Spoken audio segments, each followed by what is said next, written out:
авионите на Дирекцијата за заштита и спасување действуваат врз пожарот, кој што е во непосредна близина на грчка граница.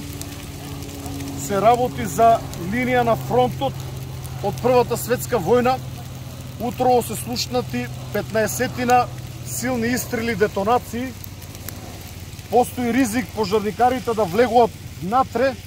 Овде се обидуваат да го отсечат пожарот, да не се прошири кон околните плантажи. Авионите користат специјална пена која што ја додават во водата која е полната од Иранското езеро. До сега имат направено повеќе од 7-8 налети. Како што можете да видите гори ниско стеблесто растение,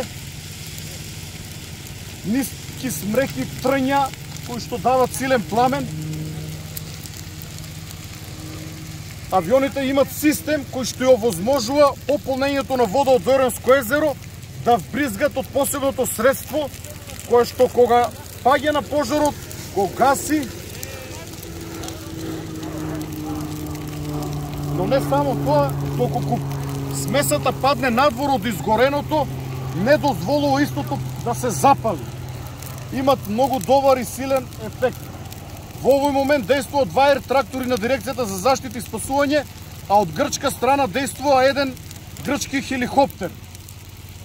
Доколку се создадат услови, доколку процениме дека е безбедно, ќе употребиме и 2 полициски хеликоптери, но само на место за кое што ќе потврдат дека нема експлозивни средства, не експлодирани експлозивни средства од Прва светска војна.